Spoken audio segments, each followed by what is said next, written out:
안녕하십니까, 공병호입니다.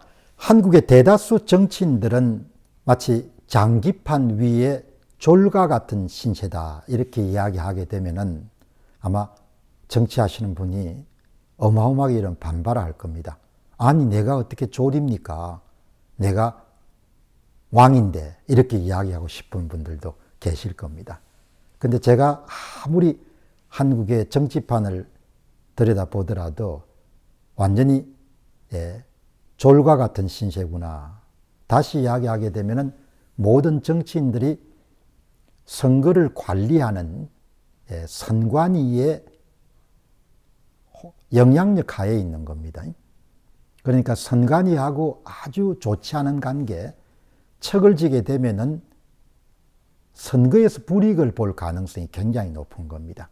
낙선을 시킬 수 있는 것이죠. 그래서 이제 그런 이야기들이 있었지 않습니까? 2020년도 4.15 총선에 국민의 힘을 기준으로 보게 되면 전투력이 있는 사람들은 대부분 떨어졌지 않습니까? 그건 이제 그만큼 조작값을 많이 넣게 되면 떨어질 가능성이 높은 거죠. 그래서 제가 졸이란 표현을 쓰는 겁니다. 그리고 이제 선거관리위원회의 입장이나 선관위의 그런 어떤 목표 달성에 도움이 되는 그런 정치인들은 밀어줄 수가 있는 거죠. 그러니까 예를 들면은 선거를 하게 되는데 전국 평균의 조작값을 대부분 한 25%를 사용해 가지고 사전투표자 수의 25%만큼을 더불어민주연합 후보와 함께 더해 주는데, 특별히 이 사람은 선관위를 위해서 살려야 되겠다. 선관위 대변인 역할을 하는 그런 종류의 사람들 같으면, 그런 사람들 같으면은 그냥 조작을 안 하든지 그렇게 하면 되지 않습니까? 지금은 이제 정치계에 은퇴했지만 2020년도 4.15 총선을 보게 되면은 그 당시에 정의당의 여러분들 가장 선두주자였던 그 심상정 의원, 아마 고양시 어디일 겁니다. 그 선거 데이터를 딱 분석해 보게 되면은 심상정 의원 표만 손을 안 댔지 않습니까? 그게 뚜렷하게 나타나지 않습니까? 그러니까 이 선거를 장악하고 있는 사람의 목표에 그냥 둘 필요가 있는 그런 반대당 사람들은 그냥 두는 거죠. 그러니까 이제 이번에 윤 대통령이 다행히 참 어려운 승부수입니다.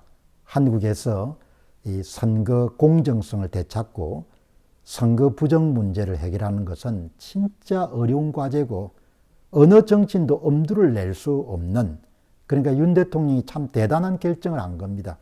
아마 이번에 윤 대통령이 실패를 하게 되면은 윤 대통령도 고초를 겪겠지만 이제 한국이란 나라도 선거를 되찾는 일이 아주 어렵게 되겠죠. 하나님의 도우심으로 윤 대통령이 성공하게 되면은 윤 대통령이 그동안 해온 여러 일들의 호불호를 떠나가지고 한국 사회에 길이길이 여러분들 이름이 남겨질 정도로 엄청난 일을 성공시킨 거거든요. 그러니까 이제 특정 후보를 그냥 뽑아줄 수도 있고 낙선시킬 수도 있는 겁니다. 그러니까 어마어마한 거죠. 그리고 이제 예를 들면은 후보 단일화가 안 돼가지고 예를 들면은 2020년도 4.15 총선 당시에 창원 성산구처럼 후보 단일화가 안 되면은 선거를 조작하는 사람들이 표를 위조 투표를 만든 다음에 정의당하고 그 다음에 더불어민주연합과 함께 나누어 주지 않습니까? 아마 제 기억이 정확하게 되면 4대6으로 나눴을 겁니다. 2020년도 4.15 총선은 40% 이런 100장을 위조 투표지를 만들었으면은 40장은 정의당, 60장은 더불어민주연합인가 그렇게 줬을 겁니다. 아니면 두 개가 바뀔 수도 있습니다. 그건 확인해 봐야겠는데, 어쨌든 중요한 것은 선관위가 낙선시킬 수도 있고 당선시킬 수도 있고, 그 다음에 좀 자기들의 입장이 곤란하게 되면은 더불어민주연합하고 정의당 사이에 한쪽을 일방적으로 밀어주지 않고 배분해가지고 사이좋게 나눠줄 수도 있는 겁니다. 그래서 제가 모든 정치인들이 마치 장기판의 졸과 같은 신세로 지금 움직이는 것 같다. 이렇게 생각이 되는 거죠.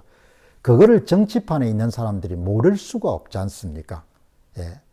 정치라는 것은 그 사람들에게는 생명줄과 같은 것이고 직업인데 그 사람들이 어떻게 모르겠습니까? 다 아는 거죠. 다 알기 때문에 어떤 사람은 적극적으로 선관위를 옹호하고 어떤 사람은 침묵으로 여러분 선관위에게 협조하고 그렇지 선관위의 비리라든지 이런 부분을 지적하는 사람들이 안 나오지 않습니까? 예. 예를 들어 민경욱 전 의원이나 황교안 전 총리 같은 사람은 예외적인 경우고 현직 정치인들 가운데 일체 나오지 않지 않습니까? 한 번은 윤상현 오선 의원이 선거 문제를 거론하겠다 이렇게 큰 소리를 쳤지만 저는 고개를 갸우뚱했거든요. 저 양반이 저렇게 이야기하는 것은 무슨 지금 상대방이 해당 선거구에 대해서 소송을 건다 만다 이렇게 하니까 보호 차원에서 그렇게 언포를 나온 거지 윤상현 의원이 나서기가 힘들 거다 이렇게 본 거죠. 전부가 다 조리된 겁니다. 그러니까 사실 국민들이 여러분들 별로 힘이 없는 겁니다. 그러니까 지금 상식적인 수준에서 보게 되면 다양한 설문조사를 해보게 되면 이번 계엄 전국 이후에 그런 한동훈 씨는 적대감을 표현하시는 분이 다양한 그런 설문조사를 해보더라도 90% 넘지 않습니까? 그럼 정상적으로 정치를 할 수 없는 겁니다, 앞으로. 그런데 한동훈 씨가 여러분 정치에 다시 뛰어든 것이 가능하겠죠. 저는 가능하다고 보거든요. 왜냐하면은 시민들이 선택하면 정치적으로 생명이 끝났지만 시민들이 정치인을 선택하는 게 아니니까. 선관위 사람들이 선택하는 거니까. 그러니까 국민들이 여러분들 당신은 정치 생명이 끝났다 이렇게 하더라도 정치 생명이 끝난 게 아닌 거죠. 그러니까 전부가 다 선관위에 협조를 하는 겁니다. 그래서 비교적 강단 있는 그런 판단을 하고 그런 메시지를 자주 발신하는 홍준표 시장도 선관위 문제만 관련되면 입을 다물지 않습니까? 예. 그러니까 마찬가지로 나경원 후보도 마찬가지고 그냥 최소한 선관위에 밑보이지 않는 방법은 그 사람들이 갖고 있는 문제점을 공론화하지 않고 그냥 침묵으로 지켜주는 겁니다. 제가 나경원 후보가 2020년도 4월 10월 16일 날 서울시 교육감 선거에 사전투표 독려하는 거 보고 제가 깜짝 놀랐거든요. 야, 어떻게 사전투표를 독려하냐. 종로구 여름 사전투표가 2장당 1장 위조투표지 투입했으니까 서울 전역에 2장당 1장을 투입했을 겁니다. 그걸 나경원 후보가 다 잘 알지 않습니까? 본인이 심하게 당했으니까. 그래도 사전투표 한다고 여러분들 페이스북에 글을 올리는 걸 보고 제가 너무 경악을 했거든요. 예. 이준석 씨가 그렇게 열심히 선관위 위해서 여러분들 그렇게 대변인 저리 가라 무급 대변인 역할을 왜 하겠습니까? 사람은 행동할 때 이익이 되기 때문에 하지 여러분 이익이 안 되면 사람이 행동하는데 그게 쉽지가 않지 않습니까? 모든 사람이 이익에 따라 움직이는 건 아니지만 대체로 이익이 될 때 열심히 행동하지 않습니까? 무슨 문제만 터지면 이준석 씨가 왜 여러분들 고함을 치고 뭡니까? 마치 선관위의 슈퍼 울트라 대변인처럼 활동하겠습니까? 돈이 되니까, 이익이 되니까 그 덕택에 국민의힘의 당대표도 한번 해보고, 그 다음 국회의원도 하고 그러지 않습니까? 예? 우리가 탁 빼놓고 이야기하게 되면은, 이번에 나오면서 한동훈 씨가, 예? 부정선거 음모론자와 저는 다른 길을 가고 있습니다. 극우 유튜브와 이런 가까워지는 것은 대단히 위험하고 보수가 미래가 없어지는 그런 이야기 왜 하겠습니까? 돈이 되니까. 다르게 이야기하면 본인 대통령 선거 출마하면 좀 잘 봐달라는 거 아닙니까? 다 형님 아우하면서 서로 주고받고 이렇게 하는 거지 않습니까? 아니 조국 씨 갑자기 띄워가지고 그냥 조국혁신당 당대표 만들어주지 않습니까? 지금은 이제 감옥에 가 있지만 다음에 또 나오면은 선관위가 또 여론 조작해가지고 그렇게 만들어 주겠죠.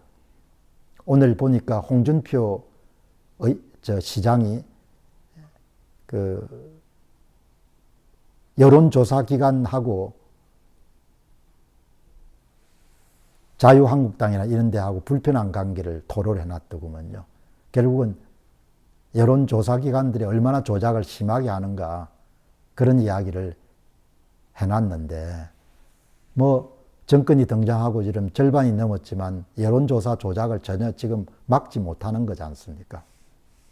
그러니까 저 같은 사람은 이런 체제가 대단히 위험하다고 보는 거고 이준석이나 한동훈 같은 사람들은 뭐 그냥 공박사님 어떻게 합니까?